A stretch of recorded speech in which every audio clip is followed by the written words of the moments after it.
बिस्मिल्लाहिर्रहमानिर्रहीम। अस्सलाम वालेकुम नाज़रीन, आप देख रहे हैं प्रोग्राम खबर गर्म है। मैं हूं सोनिया अदनान और मेरे साथ मौजूद हैं एहतशाम उल हक। नाज़रीन, पॉलिटिकल टेम्परेचर शहबाज शरीफ साहब के वज़ीर आज़म बनने के बाद भी हम देख रहे हैं कि कम होने का नाम नहीं ले रहा। वज़ीर आज़म शहबाज शरीफ को एक तरफ हम देख रहे हैं कि वज़ारत उस्मा का मनसब संभाले तकरीबन एक हफ्ता हो गया है, मगर अभी तक विफाकी काबीना की तश्कील नहीं हो सकी। एक तरफ काबीना की तश्कील पर हम देख रहे हैं कि कुछ इख्तलाफात की खबरें सामने आ रही हैं, जबकि दूसरी तरफ हम देख रहे हैं कि पार्लियामेंट के बाहर इमरान खान साहब एक दफा फिर कंटेनर पर आ गए हैं। जलसों से खिताब किए जा रहे हैं, बड़े बड़े जलसे किए जा रहे हैं और मौजूदा हुकूमत पर यह प्रेशर बिल्ड करने की कोशिश की जा रही है कि जल्द से जल्द जो सूरत हाल है वो इंतखाबात की तरफ जाए। इसके साथ साथ नाजरीन, पंजाब में भी एक नया कानूनी बहरान पैदा हो गया है। गुज़िश्ता रोज हमने देखा कि विफाकी हुकूमत ने गवर्नर पंजाब उमर सरफराज चीमा को ओहदे से बरतरफ कर दिया, लेकिन गवर्नर पंजाब को सदर की जानिब से काम जारी रखने की हिदायत जारी कर दी गई है। अब ये बहरान जो है वो क्या शक्ल इख्तियार करता है, इस सारी सूरत हाल पर भी बात करेंगे। इसके साथ साथ नाज़रीन, नई हुकूमत को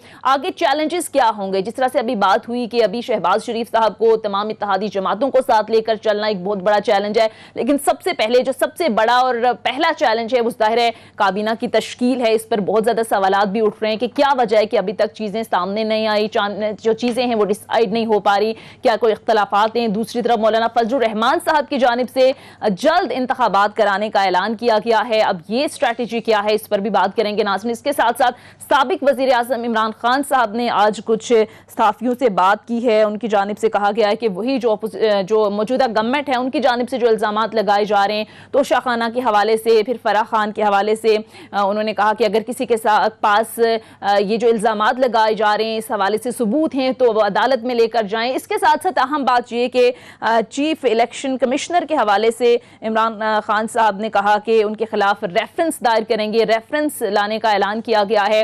साथ में उन्होंने आज एक और अहम बात की कि उस वक्त जब चीफ इलेक्शन कमिश्नर की तैनाती होनी थी तो तब अपोजिशन और हुकूमत के दरमियान इख्तलाफात थे, कोई नाम सामने नहीं आ रहा था, जिस पर ज़ाहिर जो है वो कोई डेडलॉक की सूरत हाल थी। तो इस डेडलॉक को ख़त्म करने के लिए एस्टैब्लिशमेंट ने जो है वो अपना रोल प्ले किया था। बहरहाल ये तमाम तर मामलात कहाँ जाएंगे, इसी सारी सूरत हाल पर बात करेंगे। बात करने के लिए हमें ज्वाइन किया है PM एडिटर अफनानुल्लाह साहब ने। Thank you so much Afnan, आपके वक्त का।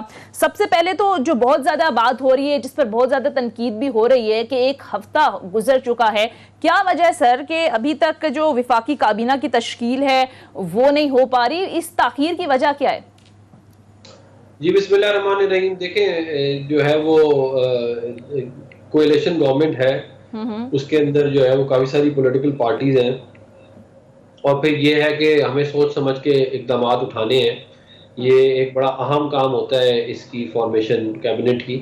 तो उसके लिए जो है वो जो तमाम पॉलिटिकल पार्टीज को ऑन बोर्ड करके मशावरत के साथ जो है वो उनको नॉमिनेट करना है मिनिस्टर्स को, तो उसमें थोड़ा टाइम लग रहा है। लेकिन वैसे जो है वो कोई मतलब के मसले की बात नहीं है। 80-85% काम तकरीबन हो चुका है। कुछ थोड़ा जो है वो रह गया है, वो अगले 2 दिन में इंशाल्लाह हो कब तक वैसे नाम सामने आ जाएंगे, चीजें सामने आ जाएंगे? 1-2 दिन तक मुतवक्के हैं? देखिए, इंशाल्लाह उम्मीद की जा सकती है कि 1-2 दिन के अंदर जो है वो एक स्टेज में कुछ लोग नॉमिनेट हो जाएंगे और फिर सेकंड स्टेज में जो है वो बाकी की वजारतें जो है उनमें नॉमिनेशंस हो जाएंगी। सही। तो अफनान साहब ये बताएं कि मौलाना फजलुर रहमान की जानिब से जो इंतखाबात हैं वो कह रहे हैं कि जल्द से जल्द इंतखाबात होने चाहिए, तो ये सारी जमातें क्या ऑन बोर्ड हैं या उनका अपना डिसीजन है ये? देखिए, इसमें जो है वो ज़ाहिर है जो हमारा इसके अंदर जो रहा है स्टांस वो ये है कि तमाम जो पॉलिटिकल पार्टीज हैं PDM की, उनको जो है वो उनसे मुशावरत करके जो कॉन्सेंसस के साथ जो है वो डिसीजन लिया जाएगा। असल में माजरत के साथ अफनान 2-3 चीज़ें जो है ना वो गड़बड़ हो गई हैं। पहली तो बात यह है कि बहुत सारे लोगों का ख्याल है कि जिस तरीके से आपकी कोलिशन हुकूमत बनी है, जिस अंदाज से अंडरस्टैंडिंग बेताशा थी, ऊपर नीचे मीटिंग हो रही थी, सब अच्छा की रिपोर्ट थी। अब लोग कहते हैं व्हाट वेंट रॉन्ग और लोग इंतज़ार कर रहे हैं, काबीना नहीं बन रही। पूछा जाता है जरदारी साहब को, साहबजादे आपके फॉरेन मिनिस्टर बन रहे हैं, तो तन से कहते हैं नहीं प्राइम मिनिस्टर अभी तक वो नहीं आ रहे, पुरानी बातें चल रही हैं, 20 सीटें मांग के बैठे हुए हैं कि जी हमें सीट एडजस्टमेंट करवाएं अगले इलेक्शन में। दूसरी तरफ फजलुर रहमान साहब के बारे में बड़ी तेज़ी से खबरें आ रही हैं कि वो सदारती कैंडिडेट थे और हैं भी शायद, इसी वजह से उन्होंने इतने गुस्से में, मेरा ख्याल है जितने लोग हैं सबसे सख्त उनका बयान है कि जी ये हमें नहीं समझ आ रही कि ऐसा क्यों हो रहा है, फौरी तौर पर इलेक्शन की तरफ जाना चाहिए। मेरे ख्याल में अफनान, ये फौरी तौर पर इलेक्शन तो आप लोगों की दुखती रग पे हाथ रखने वाली बात है, किसी तरह भी किसी को सूट नहीं करते सिवाय इमरान खान को। लिहाजा जब तक कि कोई आप फायर फाइटिंग ना करें, जो सीरियस नौयत के आपके चैलेंजेस हैं, जो हुकूमत आपके आने के बाद ही बहुत कुछ आपने सामना करना है, वो तो अपनी जगह रह गए। MQM वाले देखें, वो अपनी गेम बना रहे हैं, वो मांग रहे थे कि जी हमें गवर्नर भी दें, हमें क्या कहते हैं वजारतें भी दें, अब वो कहते हैं हमें कोई गवर्नर नहीं चाहिए। इमरान खान के जलसे के बाद इत्तलात ये कि यूथ छोड़ के उनको चली गई है, वो एक किस्म का नो कॉन्फिडेंस उन पर हो गया है। दूसरी तरफ आप देख लें, वो कमाल साहब जो दूसरी पार्टी के हैं, वो ज़बरदस्त तनकीद उन पर कर रहे हैं। तो लोग सवाल ये अफनान सब क्वार्टर्स में पूछा जा रहा है कि आप लोगों को चाहिए था कि ये पहले से इस पर तैयारी कर लेते कि इसने क्या लेना है। अभी भी आप देखें तैयारी नहीं हो रही, या हो रही है जिस तरह आप कह रहे हैं 2 दिन लग जाएंगे, चलें फाइनलाइज होते होते ये अनाउंसमेंट हो जाएगी। अगला मरला जो असल सीरियस चैलेंज है, लोग कह रहे हैं कि ये रात में जो बात हो रही है अर्ली इलेक्शन कराने की, वहाँ पर भी इख्तलाफात हैं। अभी आप देखते हैं शाम अब अपने क्या कहते हैं शाहिद खकान अब्बासी साहब, वो तो कहते हैं नहीं जी 1.25 साल हुकूमत बनेगी। कुछ और लोग कहते हैं पहले भी हो सकते हैं। बात हो रही है नवंबर में इलेक्शन कराने की। अदारे भी परेशान हैं, बाज़ार लगता है कि उनको भी लग रहा है कि जी क्रिटिसिज्म इतना हुआ है। सुप्रीम कोर्ट में भी आज मसाला बड़ा गर्म था, जो आवाज़ें उनकी तरफ से सुनी गई हैं कि सारा का मुद्दा हम पे डाला जा रहा है।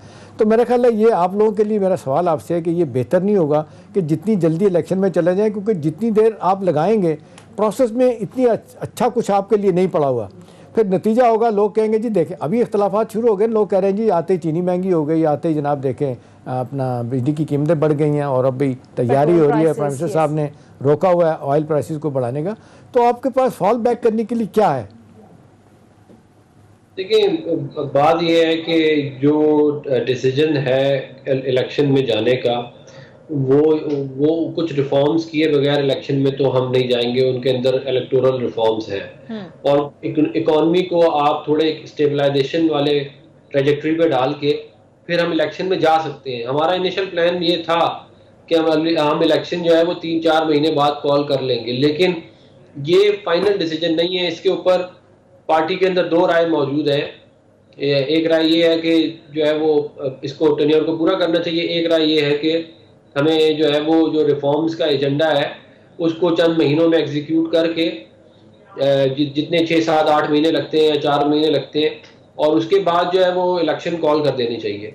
चले तो ये तो आपका अच्छा पॉइंट है, रिफॉर्म वाली बात आप सही कह रहे हैं कि वही हो रहा है। 70 के बाद सब लोग नहीं मानते इलेक्शन को हारने वाले, लेकिन यहाँ पे भी इख्तलाफात हैं। कुछ लोग जो हैं अपोजिशन तो कह रही है कि जी जो हमने काम किया था, यानी फॉर्मर प्राइम मिनिस्टर के जी हमने इस हवाले से जो EVM मशीन की बात कर रही थी, हमने ओवरसीज़ पाकिस्तानीज़ को वोट देने का हक़ दे दिया था, ये सारा आप अनडू करेंगे और फिर अपनी मर्ज़ी की रिफॉर्म दे के आएंगे जिसको इलेक्शन जीतने में आपको आसानी हो। दूसरा, रिफॉर्म्स हो रही हैं अफनान, ये वाली आपकी अकाउंटेबिलिटी वाली, वो कहते हैं सारे केसेस ख़त्म करवाने के बाद, ये जहर निकालने के बाद एहतसाब का, उसके बाद अब इलेक्शन में जाएंगे। मेरा सवाल है कि इतनी देर हो जाएगी प्रोसेस में, पता नहीं क्या होगा। वो टायराइड खोला हुआ जो फॉर्मर प्राइम मिनिस्टर ने, वो भी आपको नहीं जीने देगा। देखिए, बात यह है कि इमरान खान साहब तो सिर्फ उस सूरत में खुश हैं कि वो खुद वजीर आज़म हो, उनकी पार्टी हुकूमत में हो तो वो कहते हैं कि ठीक है, ना हो तो वो कहते हैं पार्लियामेंट भी बुरी है, सारे चोर हैं, डाकू हैं, लानतें भेजना शुरू कर देते थे। तो इमरान खान जो है वो तो उनका जो मर्ज है उसका इलाज तो मेरा ख्याल है शायद किसी के पास भी नहीं है। अच्छा, तो उनको तो 2 मिनट के लिए आप साइड पे रख दें, लेकिन जो तकरीबन बाकी सारी पाकिस्तान की पॉलिटिकल पार्टीज हैं, हम लोग बेसिकली ये जरूर चाहते हैं कि ओवरसीज पाकिस्तानियों को एक रिप्रेजेंटेशन जरूर मिले नेशनल असेंबली में भी और सेनेट में भी, और हम ये भी चाहते हैं कि जो रिफॉर्म्स हो वो इंक्लूसिव हो। वो ये ना हो कि आप कर दें और फिर बाकी सारी पॉलिटिकल पार्टी बाई पार्टीजान होंगी, रिफॉर्म अकेले में करेंगे कि ओपोजिशन तो बड़ी जो है इमरान खान की, वो तो आपके साथ नहीं है। इमरान खान तो मैंने आपको पहले ही कह दिया ना, वो तो एक इस वक्त लाइलाज मर्ज वाली सिचुएशन पे चला गया ना मामला। वो ये कहते हैं कि मैं वजीर आजम हूँ तो सब कुछ ठीक है, बाकी सब कुछ बुरा है, उसका तो कोई इलाज किसी के पास नहीं। लेकिन क्या करेंगे सर, क्या रिफॉर्म्स करनी है? अब ये EVM को खत्म करना है, फिर ओवरसीज जो पाकिस्तानी है उनके वोट का जो हक है वो खत्म करना है, किस तरह की रिफॉर्म्स होंगी? देखिए, जो ओवरसीज पाकिस्तानी का जो वोटिंग का जो हक है वो हमने जो है उसको रखना है। अच्छा। लेकिन जो इन्होंने जिस तरह उसको किया हुआ था कि आपके मंशूर में भी था वो। हाँ जी, आपके मंशूर में भी रहा है ओवरसीज पाकिस्तानी को वोट देने वाला मामला। हाँ, वो हम रखेंगे। सिर्फ ये आई वोटिंग का जो इन्होंने सिस्टम बनाया था ऑनलाइन का, वो हम उसको, क्योंकि उसको मैनिपुलेट करना बड़ा आसान है। अभी आप ऑलरेडी देखें इनके कितने सारे ट्रोल्स हमने पकड़ लिए हैं FIA के, ऑलरेडी ये ट्विटर के ऊपर उल्टे सीधे ट्रेंड्स बनाते हैं।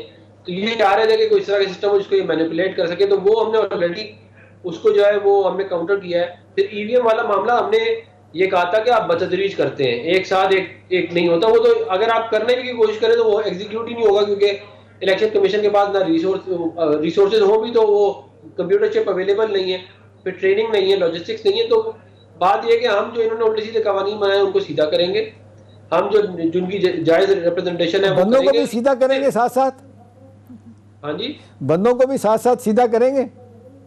देखिए अब बात यह है कि जो नैब का कानून है, इमरान खान साहब खुद कहते हैं कि नैब बहुत अच्छी जो है वो ऑर्गेनाइजेशन है और नैब जो है वो उसके बड़े फायदे हैं। तो हम चाहते हैं कि थोड़े से वो भी मुस्तफीद हों, उनको भी पता चले कि इसके कानून कितना अच्छा है और इसके कितने फायदे हैं। ठीक है। तो वो खाली जो है ये तो नहीं हो सकता ना कि इमरान खान साहब के जो इमरान खान के जाती फायदा है वो पाकिस्तान का फायदा तो नहीं हो सकता ना। ठीक है। तो हम जो है वो किसी के खिलाफ कोई वो नहीं करेंगे पॉलिटिकल कोई विक्टिमाइजेशन, लेकिन अगर हिसाब जरूर लेंगे। मरियम नवाज साहिबा कह रही हैं पॉलिटिकल विक्टिमाइजेशन नहीं करेंगे, लेकिन जो इन्होंने हमारे साथ किया वो हिसाब हम जरूर लेंगे उनसे। नहीं वो तो ये ना, देखिए आप मुझे बताएं कि जो ये अपना बुशरा बीबी है, इनकी हाउसिंग सोसाइटी बन गई है गुजरावाला के पास।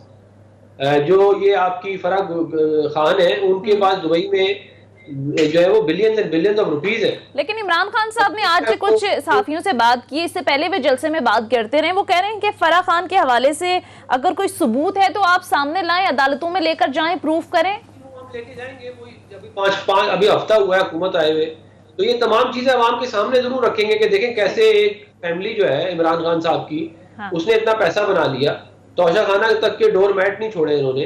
तो ये अवाम के सामने चीजें तो लाने हमारी जिम्मेदारी है ना, वो हम पूरी करेंगे। हम किसी के खिलाफ ये नहीं करेंगे कि झूठे केसेस बनाए जैसे इन्होंने बनाए, लोगों को अंदर किया, फजूल में कहते लोगों को जो है FBR के नोटिस भेजे और मतलब हर किसी को इन्होंने तंग किया। हम ये नहीं करेंगे। हम जो जिन लोगों ने एक्चुअल करप्शन की हुई है उसको हम आवाम के सामने लाएंगे। और हम क्या कह रहे हैं, ट्रांसपेरेंसी इंटरनेशनल कह रहा है कि पाकिस्तान में करप्शन बेइंतहा बढ़ गई है। सही। तो वो सारा हमारी जिम्मेदारी बनती है कि आवाम को तो कम से कम पता चले कि क्या होता रहा है पिछले 4.25 साल। ठीक है। आज साबिक वज़ीर आज़म इमरान खान जानिब से कुछ सहाफ़ियों से बात की गई है। उन्होंने रिजवान गिलज़ई सीनियर सहाफ़ी भी मौजूद थे जो कि हमारे साथ इस वक्त फ़ोन पर मौजूद हैं। Thank you so much Rizwan साहब आपके वक्त का।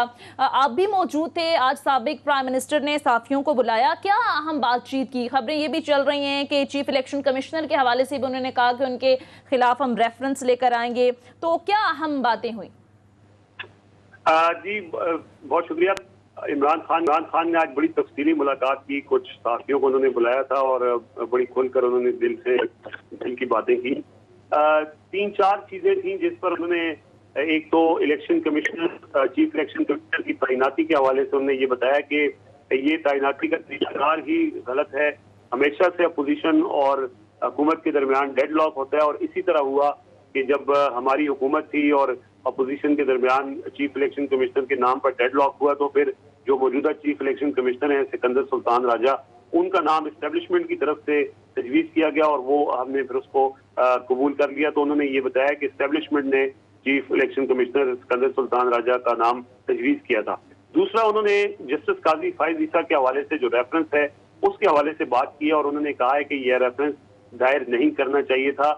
और साथ साथ ने कहा कि साबिक वजीर कानून फरोग नसीम ने ये एडवाइस की थी कि जस्टिस काजी फाइज ईसा के 2 फ्लैट्स बाहर आ गए और उसके हवाले से उन्होंने रेफरेंस बनाने की सिफारिश की और उस पर हमने किया, लेकिन उन्होंने कंसीड किया कि ये हमारी गलती थी, हमें जस्टिस काजी फाइज ईसा के खिलाफ रेफरेंस नहीं फाइल करना चाहिए था। उन्होंने ये कहा कि अदलिया के साथ हमेशा महाजराई नहीं की और ना ही उनको किसी जज से। रिजवान एक बात बताएं, बहुत दिनों से जो बातें हो रही हैं, पहली तो अच्छी बात है कि आप बड़े दिनों बाद बात हो रही है, हम इकट्ठे एक चैनल में काम कर चुके हैं। आई एम ग्लैड कि आप वहाँ गए हैं, सीनियर साफ़ी हो गए हैं आप, अच्छा है, प्राइम मिनिस्टर प्रेसिडेंट को भी मिलेंगे। देखिए एक बात जो सब क्वार्टर्स में हो रही है वो ये हो रही है कि जी प्राइम मिनिस्टर साहब ऊपर नीचे कई चीज़ों का इकरार कर रहे हैं। उसमें ये भी बात कर रहे हैं कि जी मुझे थिन मेजॉरिटी के साथ हुकूमत नहीं लेनी चाहिए थी, मुझे इलेक्टेबल्स को साथ नहीं मिलाना चाहिए था, मुझे अपने नज़रियाती कारकुनों को साथ लेके जाना चाहिए था, मुझे कोलिशन पार्टनर जो मुझे ब्लैकमेल करते रहे मुझे उनसे दूर रहना चाहिए। तो मेरा सवाल आपसे है कि ये जब वो बात कर रहे होते हैं तो उनका बॉडी लैंग्वेज क्या बता रही होती कि आइंदा वो क्या करेंगे। एक बात तो कहते हैं कि जी मैं अब टिकट अच्छे तरीके से अपना दिया करूँगा, चेक करके दूंगा, लेकिन सवाल ये कि ये सोलो फ्लाइट जो कर रहे हैं, आपको लगता है कि वो कहीं कामयाब हो पाएंगे? जी सर, सबसे पहले तो अस्सलाम वालेकुम। आपको मुझे नहीं मालूम था आप भी प्रोग्राम में शरीक हैं सर। हम तो आपके स्टूडेंट हैं और आपसे सीख कर यहाँ तक पहुंचे हैं। दूसरा जो आपने सर बात की है कि उन्होंने जो इलेक्टेबल, आज उनसे ये सवाल हुआ कि आप आइंदा इलेक्शन में इस हवाले से आपका क्या लाया अमल है, तो उन्होंने बड़ा एक जारहाना अंदाज में ये कहा कि ये गलती उनसे जो हुई है ये आइंदा मैं नहीं रिपीट करूंगा और एक एक बंदे का खुद मैं टिकट चेक करूंगा। फिर उन्होंने साथ ये भी हवाला दिया कि उस वक्त जब 2018 के इलेक्शन हो रहा था तो तब चूंकि एक हमारी इलेक्शन के हवाले से इतना टाइम भी नहीं था तैयारी के हवाले से, तो हमारी मजबूरी थी कि कुछ इलेक्टेबल्स को साथ मिलाना, और उस वक्त हमारी पार्टी के लोग भी लेके आ रहे थे। टिकटों की तकसीम के हवाले से भी मैंने खुद एक एक लोगों को नहीं देखा पैसे दे के लिए। लेकिन जब आप एन ब्लॉक सब अपने ओपोनेंट्स को चोर और चक्का डाकू कहते हैं तो आपको लोग larger than life high moral ground पे देखते हैं। आप लोग समझते हैं कि आपको सब कुछ वापस करना चाहिए था, तोशा खाना वाला। इस पे क्या उनका था मौकफ? बिल्कुल, उनसे तोशा खाना के हवाले से भी सवाल हुआ तो उस पर उन्होंने कहा कि ये तोशा खाना के जो चीजें हैं सारे रिकॉर्ड पर हैं। जो मैंने जो चीज वहां से ली है, उन्होंने ये बताया कि जब मैं आया था, मेरी हुकूमत आई थी, तो उस वक्त ये क्राइटेरिया था कि 15% जो 15% है उस तोहफे की मालियत, उसकी रकम तोशा खाना में अदा करके वो रिटेन की जा सकती है। तो मैंने उस रकम को बढ़ाकर 50% किया और जितने भी तोहफे मैंने रिटेन किए उसका 50% उसकी मालियत अदा की और उसके ऊपर जो टैक्स था वो पे किया। और उसमें एक रिजवान उनको और नुकसान भी हुआ कि ये असेंबली के फ्लोर पे सेनेट में बार बार सवाल आया कि जी बताएं तोशा खाना से आपने क्या क्या चीज़ें ली थी, तो हर दफ़ा उनका जवाब नहीं आता था कि हम जवाब नहीं देंगे, ये ज़ाती सवाल है। इसका भी उनको नुकसान हुआ। जी हाँ, आप तो वो ये कह रहे हैं कि सारी चीज़ें रिकॉर्ड पर हैं और हुकूमत चाहे तो वो सारा रिकॉर्ड पब्लिक भी कर सकती है कि क्या क्या चीज लिया। उन्होंने साथ हवाला दिया, उन्होंने ये कहा कि देखें जिस तरह ब्यूरोक्रेट्स को, जजेस को या फौज को डीएचए में प्लॉट्स मिलते हैं, वो भी एक खास मालियत के ऊपर मिलते हैं और उसके बाद वो प्लॉट उनकी मिल्कियत हो जाते हैं, वो मर्जी है उनकी, बेचे ना बेचे। ठीक है, मौक़िफ़ ये था कि जो कुछ लिया रिकॉर्ड पर है। बहरहाल बहुत बहुत शुक्रिया रिजवान गिलज़ई, सीनियर सहाफ़ी हमारे साथ मौजूद थे। नाज़रीन, मुख्तलिफ ब्रेक के बाद वापस आएंगे, स्टे विद अस।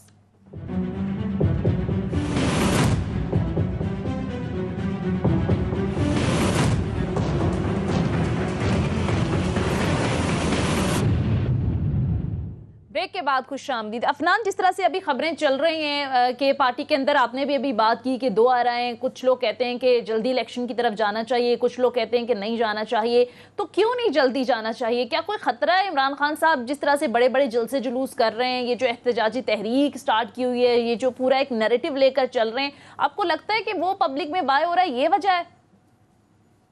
लेकिन बात यह है कि जब इमरान खान साहब जो है वो हुकूमत में थे, हुकूमत के तमाम ज़राए उनके पास थे, जब वो रोज़ाना हर चौथे दिन जो है वो हर दूसरे दिन बल्कि मीडिया पे आके तकरीरें करते थे, जलसे जुलूस करते थे, तब जब बाई इलेक्शन हुए तो 16 में से 13 ये हार गए। जब लोकल बॉडीज़ का इलेक्शन हुआ कैंटोनमेंट का, तो ये पंजाब में तीसरे नंबर पर आए। KPK में 135 सीटें थी, उनमें से 42 सीटें ये जीते। यहाँ तक ठीक है अफनान, यहाँ तक आप बिल्कुल ठीक कह रहे हैं। जब से वो फारिग हुए हैं उनका बाउंस बैक करके सपोर्टर आया साथ। नहीं, वो बाउंस बैक करके, देखिए हम सियासत को बड़ी अच्छी तरह समझते हैं। बात ये है कि कोई बाउंस बैक अगर किया है तो उनकी कोर सपोर्ट ने किया है। जो वो वाली सपोर्ट है कि वो बाहर निकल के कहें कि दिन रात है तो वो कहेंगे हाँ रात है, रात को कहें दिन है तो कहेंगे दिन है। उनका तो किसी के पास वही वाला इलाज है, कोई इलाज नहीं है। और ये वो अर्बन एलीट है जिसका वोट इतना नहीं होता। अगर ये इतने ही पॉपुलर होते तो ये लोकल बॉडीज जीतते, ये अपनी सीटें मेंटेन नहीं कर पाए। सर, लोकल बॉडीज उस वक्त हार गए थे ना, जब महंगाई थी, बैड गवर्नेंस थी, आप लोग भी ताने दे रहे थे, लेकिन फिर सब उल्टा हो गया जब तहरीके अदम एतमाद आ गई। इमरान खान ने पूरा एक नैरेटिव बिल्ड किया, तो फिर अपने हलके में KPK के बल्दियाती इंतखाबात की आप मिसाल दे दें, अपने ही गढ़ में उनको क्लीन स्वीप कर दिया था मौलाना फजलुर रहमान साहब ने, दूसरी जमातों ने। तो वो तो उसके बाद जो दूसरा मरहला हुआ KP इलेक्शन का, उसमें तो उन्होंने सबको टफ टाइम दिया। तो ये आपको नहीं लगता कि उनके नैरेटिव की, उनके बयानिए की एक तरह से फतह कह सकते हैं?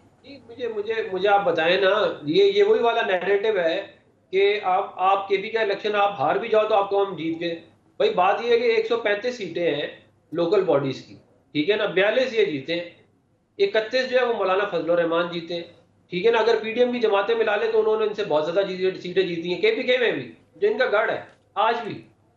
तो अब वो आवाम को बेवकूफ बनाने के लिए आप कोई नया चूरन लेके आ जाए मार्केट में और उसको बेचना शुरू कर दे, उसका तो हमारे पास लेकिन कोई सर जो वर्स्ट क्रिटिक्स हैं, इवन कि ऑपोजिशन के भी बहुत, सॉरी अभी जो मौजूदा गवर्नमेंट है इसके भी बहुत सारे लोग ये कहते हैं कि इमरान खान साहब अभी जो जलसे जुलूस कर रहे हैं, बड़ी तादाद में लोग मोबिलाइज हो रहे हैं, उनके बयानियों को तस्लीम कर रहे हैं, उनका नया चूरन बिक रहा है। लेकिन मैं ये कह रहा हूँ कि उनका नया चूरन वो खरीद रहा है जिसको चीनी की कीमत से, आटे की कीमत से, बिजली के बिल से, गैस के बिल से, जिसको क्या कहते हैं नौकरियों से, जिसको क्या कहते हैं पाकिस्तान की इकोनॉमी से या पाकिस्तान की साख से फर्क नहीं पड़ता, वो खरीदते रहे।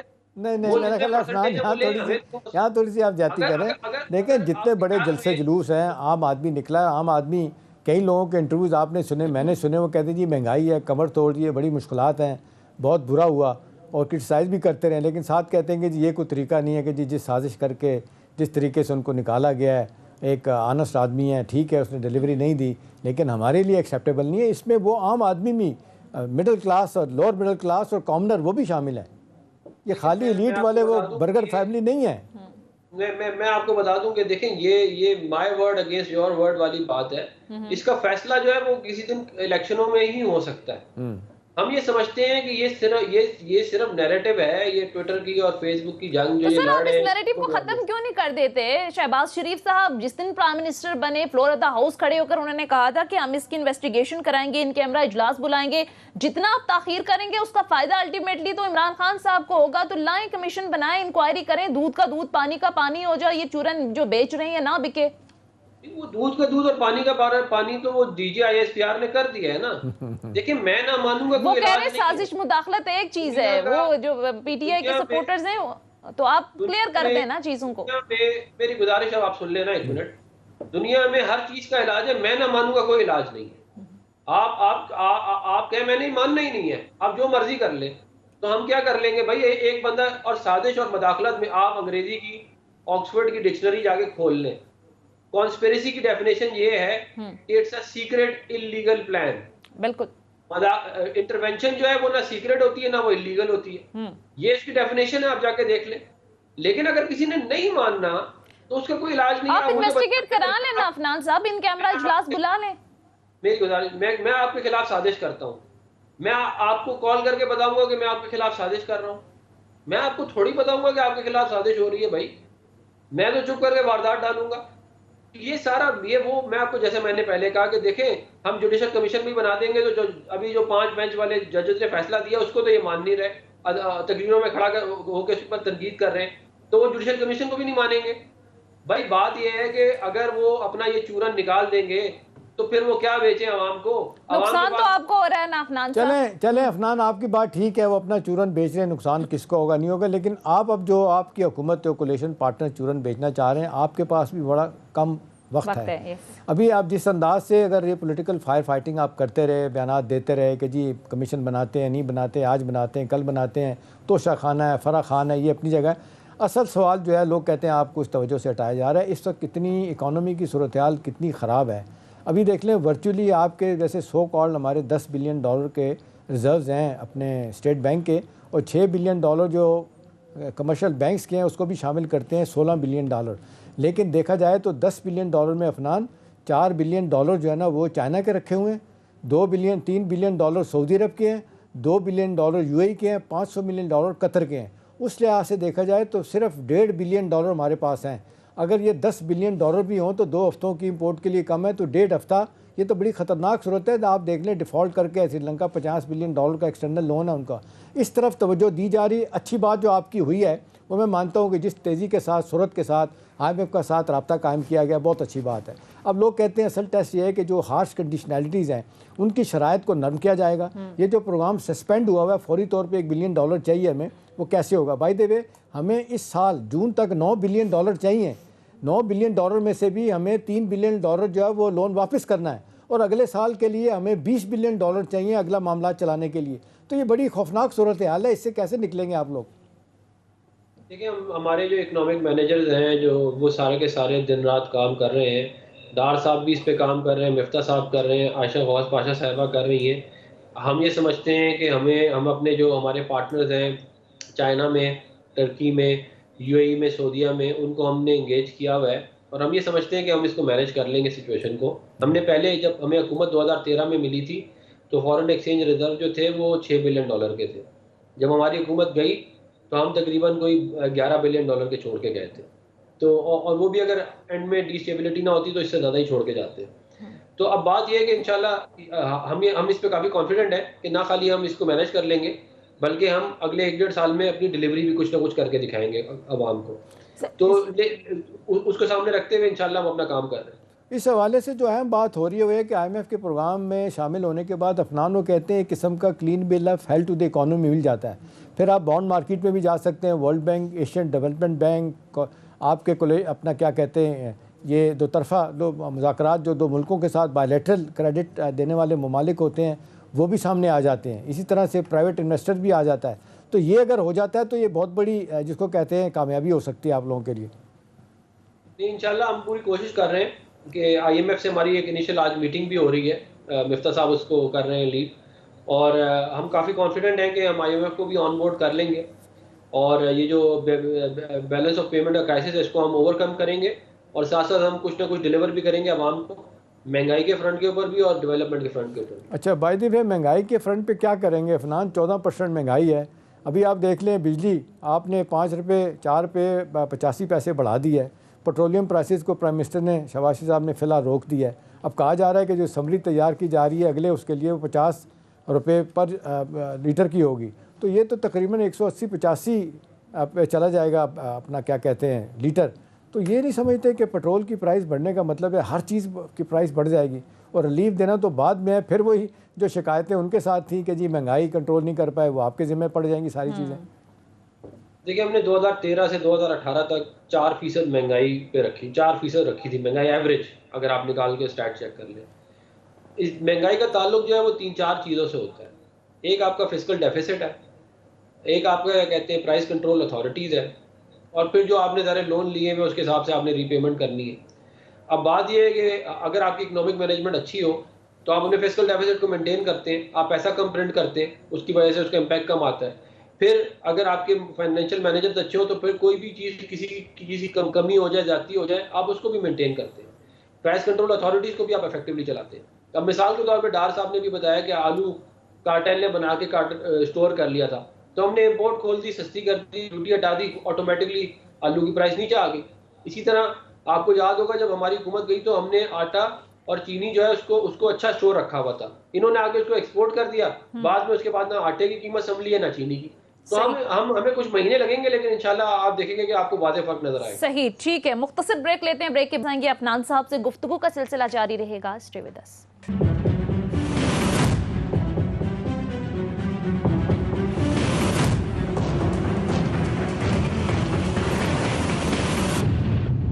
एहतशाम साहब, अब जरा पंजाब की सूरत हाल पर बात कर लेते हैं। ये एक नया कानूनी बहरान पैदा हो गया है। गवर्नर पंजाब को कल हटा दिया, आज सदर ने कहा कि नहीं, काम आप जारी रखें। तो क्या सूरत हाल देख रहे हैं आप? नौ मुंतखब जो वजीर आला हैं उन्होंने हल्फ लेना है, तो मामलात किधर जा रहे हैं? उन्हें पहली तो बात यह है कि जिस अंदाज से आपने देखा कि एक्शन रीप्ले हुआ है, हफ्ते वाले दिन ही आपने देखा कौमी असम्बली में सब कुछ हुआ। कल परसों जो हफ्ता गुजरा है उसी दिन ही आपने देखा ये सब कुछ पंजाब असम्बली में हुआ। अभी इसमें बहस में क्या जाएँ, दोनों तरफ से इल्ज़ामात की बारिश है।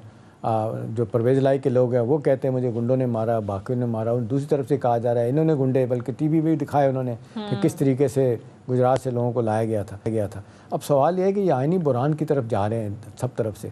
अब यह है कि गवर्नर को हटाने की बात, मुझे तो जहाँ तक लगता है कि जब तक उनको सदर ना हटाए वो नहीं हट सकते। ठीक है, अभी जिस तरीके से प्राइम मिनिस्टर ने समरी मूव करके एक तरीके से उनको हटाया, वो तो रिफ्यूज़ कर रहे हैं मानने के लिए ऑर्डर के। इसी तरह से आप देख रहे हैं फ़िलहाल बैठे हुए इधर अपने, जब तक रिज़ाइन नहीं करते आरिफ अलवी साहब, वो सदर हैं। तो इन सारे मामले में अब क्या होगा? वैसे तो मेरा ख्याल है जो लाहौर हाई कोर्ट का फ़ैसला था वो बड़ा ठीक था, जब परवेज़ लाई लोग वहाँ पे गए थे और उन्होंने कहा था कि जी नहीं है, इलेक्शन जो है ना ये जो मज़ारी साहब हैं कराएंगे, हम नहीं मानते। उन्होंने कहा नहीं, वो डिप्टी स्पीकर थे, उनके ज़रिए करवाए गए। ठीक है, 193 के करीब 197 इनको वोट मिले। अब सवाल ये है कि ये वहाँ पे भी जो इंस्टेबिलिटी है वहाँ पे भी 12 करोड़ के सूबे में जो इस वक्त सूरत हाल पैदा हुई है, इसका अब काम असल मसला अफनान जो मुझे लगता है ये आप लोगों को कंट्रोल करना है। गवर्नमेंट में आप लोग आ गए, आप इसको कैसे डिफ्यूज़ करेंगे? सिर्फ ब्लेम गेम से, एक्विजिशन, काउंटर एक्विजिशन से बात नहीं बनेगी। अब आपका मसला ये कि आप इस सारे झंझट से कैसे निकलेंगे? जी अफनान, पीटीआई की जो है वो पॉलिसी रही है कि जब उनकी हुकूमत गई तो उन्होंने कहा कि जी मैस हो गया है और अब सिविल अनरेस्ट होगा और लोग रोड पे आ जाएंगे, और तो उन्होंने फ्रॉम डे वन जो है वो एक सिचुएशन क्रिएट करने की कोशिश की जिससे मुल्क के अंदर एक डिस्टेबिलिटी आए और उससे जवाब पैदा हो कि जी जो इलेक्शन दोबारा कराया जाए और जो भी उनका एजेंडा है उसको पूरा किया जाए। उसके ऊपर आपने देखा होगा फवाद चौधरी की ट्वीट भी आई और कुछ गैर जिम्मेदार ट्वीट जो है कुछ एक आध सो कॉल्ड साफ़ी हैं उन्होंने भी की। तो ये उसकी वजह से जो है वो मतलब ऑन द रोड अगर आप देखें तो ऐसा मसला है नहीं, लेकिन ये अभी तक बाज नहीं आ रहा है। एक बड़ी सिंपल सी चीज़ है कि जब हमजा साहब जीत चुके हैं, 197 वोट उन्हें पड़ गए हैं, तो गवर्नर का कोई काम नहीं है इसके अंदर कि वो सिवाय इसके कि ओथ ले। तो मगर वो आप कानूनी तौर पर हटा भी नहीं सकते ना, सदर हटा सकते हैं गवर्नर को। नहीं, कानूनी तौर पर जो है वो ना सदर रिमूव कर सकता है, सिर्फ कानूनी तौर पे सिर्फ प्राइम मिनिस्टर रिमूव कर सकता है किसी गवर्नर को, और लगा भी सिर्फ प्राइम मिनिस्टर रहता है। आईन पाकिस्तान जो है वो ये कहता है कि प्राइम मिनिस्टर की एडवाइस जो है वो बाइंडिंग है प्रेसिडेंट के ऊपर। ये 18वीं तरमीम के बाद हमने किया था। अच्छा, एक चीज़ बताएं अफनान, ये मुस्लिम लीग क्यू के साथ क्या हुआ? वहाँ पे जो एक डिवाइड आ गई है फैमिली के अंदर ही, परवेज़ इलाही साहब किसी और तरह देख रहे हैं, शुजात साहब तो इतने डिसग्रंटल हैं, आज उनका बयान है कि जी मैं शायद सियासत से रिटायर हो जाऊँ। उनके साहबजादे वासे जो हैं वो अलहदा हैं, इस तरह मुनस इलाही बिल्कुल दूसरी तरफ हैं जो परवेज़ इलाही के साहबजादे हैं। अब बहुत सारे लोगों का ख्याल है कि ये पहली दफ़ा जो इस्टेब्लिशमेंट की पार्टी रही है 70 सालों में इनको ये नुकसान हुआ या 60 सालों में हुआ। आपको क्या लगता है? कुछ लोग, आपकी पार्टी के कुछ लोगों के बयानात मैंने देखे, वो कहते हैं ये कि जी हमारे साथ परवेज़ इलाही साहब तय कर चुके थे, हमने उनको चीफ मिनिस्टर बनाना था। दूसरी तरफ परवेज़ इलाही का सारे लोग कहते हैं कि जी नहीं, मान गए थे, बाद में इसको नवाज शरीफ साहब ने मना कर दिया कि हम नहीं बना सकते, इस वजह से उन्होंने लॉटरी चेंज की दूसरी तरफ गए। तो मेरा सवाल आपसे है कि अब ये मुस्लिम लीग की क्यू की फेट अब क्या होगी? ये डिवीज़न देख रहे हैं आप, ये क्या है? देखिए, हमने जो है इनके साथ बैठ के दुआएं खैर की थी परवेज़ इलाही साहब के पास, और हम इनके प्लेट में इनके लिए चीफ मिनिस्टरशिप लेके गए थे। सिर्फ मसला ये था कि हमने 3 से 4 महीने का कहा था और इनको दूसरी तरफ से जो है 1-1.5 साल का वादा हो गया था, तो इसलिए जो है इन्होंने हमारी बात नहीं मानी। और मेरा कुछ लोग ये भी कहते हैं कि मुनस इलाही साहब ने इनको मशवरा दिया था कि आप पीटीआई के साथ रहें, तो उसकी वजह से ज़ाहिर है जब आप दुआ खैर करके वहाँ से बैक ट्रैक करेंगे तो उसमें फिर हमारा तो कोई कसूर नहीं है, हमें तो फ़ायदा हो गया, हम तो इनको दे रहे थे, उन्होंने खुद नहीं दी।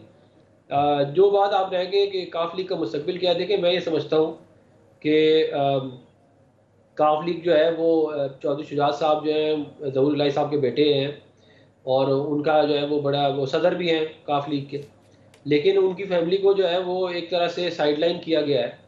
और आप देखें कि मिनिस्ट्री भी नहीं उनको दी गई, सालिक को जो है उसकी सीट थी गुजरात की, वो नहीं दी, और मिनिस्ट्री भी मुनस साहब के पास रही और स्पीकरशिप भी जो है वो परवेज साहब के पास रही, तो जाहिर है उसका फिर इम्पैक्ट जो है वो नुकसान हो, आप कह रहे हैं काफली को।